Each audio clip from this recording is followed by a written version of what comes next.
नमस्ते बच्चों। आज हम पाठ 3 उपहार के बारे में जानकारी लेंगे। बच्चों, उपहार मतलब भेंट, तोहफा, जिसे अंग्रेजी में गिफ्ट कहते हैं। परी कथाएं सदियों से दुनिया भर में प्रचलित है। इन कहानियों के चरित्र काल्पनिक होते हैं, परंतु वे हमें मानवीयता, परोपकार, प्यार, सम्मान, बलिदान और कड़ी मेहनत जैसे नैतिक मूल्य सिखाते हैं। प्रतिकूल परिस्थिति में बहादुरी, समझदारी से सामना करने का संदेश देते हैं।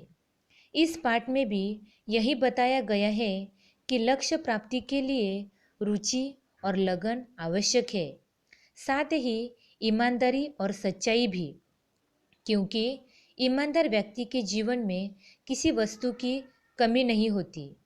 बच्चों, इस पाठ में ऋत्विक नाम के एक लड़के की कहानी बताई है। एक गांव में ऋत्विक नाम का एक लड़का रहता था। वह बहुत गरीब था। गांव के पास एक पुस्तक मेला लगा था। मेला मतलब प्रदर्शनी, पुस्तकों का एग्जीबिशन। ऋत्विक को पुस्तक मेला देखना जाना था, इसलिए वो माँ से इजाज़त लेने के लिए गया। लेकिन माँ ने उसे इजाज़त नहीं दी। माँ ने उसे कहा, ऋत्विक, घर में कोई बड़ा नहीं है, तुम कैसे जाओगे इतनी दूर? बेटा, मेला देखने की जिद तुम छोड़ दो। बच्चों, जिद मतलब हट। अपनी माँ की बात सुनकर ऋत्विक उदास हो गया और एक पेड़ के नीचे जा बैठा। बच्चों, उदास मतलब निराश। तभी उसकी दृष्टि दूर पेड़ों के पीछे गई, जहाँ बहुत तेज रोशनी थी।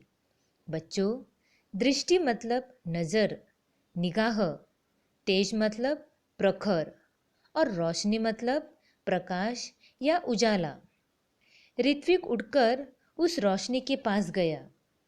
वहाँ सुनहरे पंखों वाली एक परी खड़ी थी।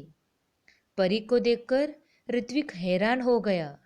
हैरान मतलब चकित। उसने उस परी से पूछा, तुम कौन हो? परी ने कहा, मैं परी हूँ, लेकिन तुम यहाँ उदास क्यों बैठे हो? परी का प्रश्न सुनकर ऋत्विक की आंखों में आंसू आ गए।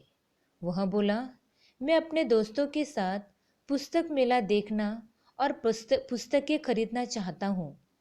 यह कहकर ऋत्विक खामोश मतलब चुप हो गया। तभी परी बोली, इसमें दुख की क्या बात है?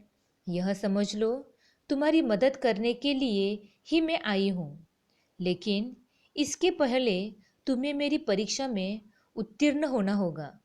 बच्चों, उत्तीर्ण मतलब सफल होना और परीक्षा मतलब इम्तहान या जांच। ऋत्विक ने परी से पूछा, कौन सी परीक्षा है? परी ने कहा, बता दिया तो परीक्षा कैसी? ठीक है, ऐसा कहकर ऋत्विक वहां से चला गया। अभी कुछ दूर ही गया था कि उसे रास्ते में गिरी हुई एक पोटली मिली। बच्चों, पोटली मतलब छोटी थैली। ऋत्विक को यह विश्वास हो गया कि लाल रंग की इस मखमली पोटली में कोई कीमती चीज होगी। बच्चों, मखमली मतलब कोमल, कीमती मतलब अनमोल। ऋत्विक ने उसे खोलना चाहा, फिर सोचने लगा, जब यह मेरी नहीं है तो इसे खोलने का मेरा हक नहीं है। हक मतलब अधिकार। बच्चों, हमें भी दूसरों की चीज को हाथ नहीं लगाना चाहिए। ऋत्विक ने पोटली नहीं खोली। तभी किसी की आवाज उसके कानों में पड़ी, बेटा, मेरी पोटली गिर गई है रास्ते में, क्या तुमने देखी है? ऋत्विक ने पूछा, किस रंग की थी? लाल रंग की, राहगीर ने बताया। बच्चों, राहगीर मतलब पथिक या मुसाफिर। ऋत्विक ने राहगीर से आगे कहा, और कोई पहचान बताओ। तभी राहगीर ने बताया, उस पर परी का सुनहरे रंग में चित्र बना है। ऋत्विक ने अपनी थैली से जब वह पोटली निकाली तो उस पर छपा परी का चित्र चमकने लगा और ऋत्विक ने वह पोटली राहगीर को दे दी। सुबह उठकर वह वहीं पहुंचा जहां उसे परी मिली थी। देखा तो वहां कोई नहीं था। वह उस पेड़ के नीचे बैठ गया। उसकी आंखों के सामने वही लाल रंग की पोटली दिखाई देने लगी। तभी तेज प्रकाश फैला। सामने परी खड़ी थी। परी के दोनों हाथ पीछे थे। परी ने ऋत्विक से पूछा, कैसे हो? ऋत्विक ने कहा, ठीक हूँ।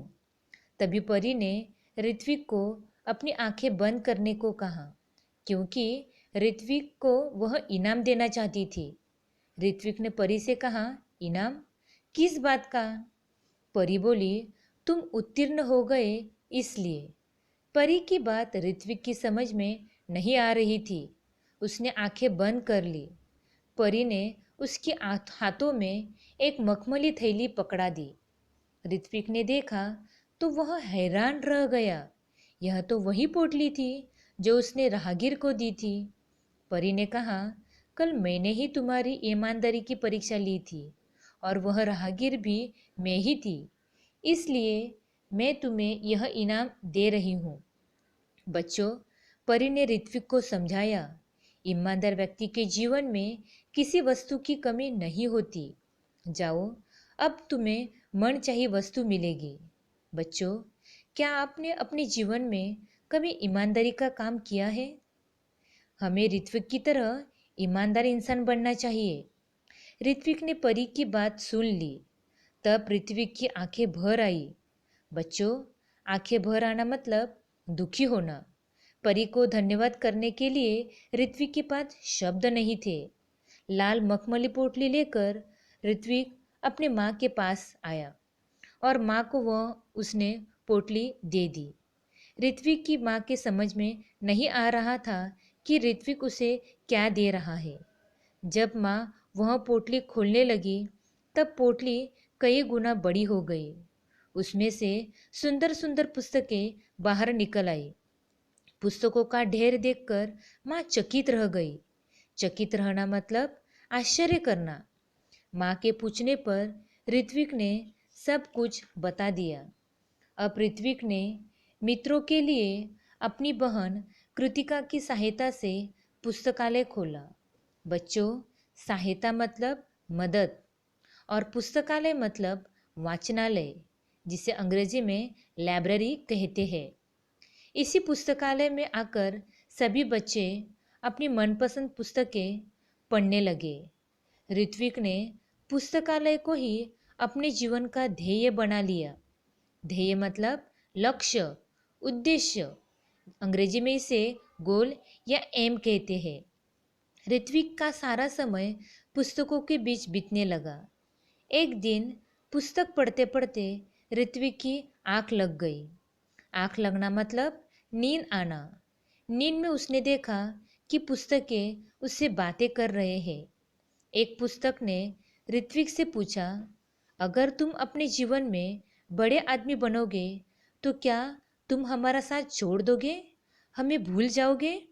ऋत्विक ने कहा, नहीं नहीं, अब तो तुम ही मेरे मित्र हो, तुम ही मेरे साथी हो। तभी किसी ने दरवाजे की घंटी बजाई और ऋत्विक की नींद टूट गई। जागने पर उसने सोच लिया कि आगे चलकर वह बड़ा सा पुस्तक भंडार खोलेगा। बच्चों, पुस्तक भंडार को अंग्रेजी में बुक डेपो कहते हैं, जहाँ सभी प्रकार की किताबें रहती है। तो बच्चों, इस पाठ से हमें यह सीख मिलती है कि मंजिल प्राप्त करने के लिए रुचि और लगन आवश्यक है। ईमानदारी चरित्र निर्माण की नींव है। ऋत्विक ईमानदार था, इसीलिए परी ने उसे उपहार के रूप में पुस्तकें दी।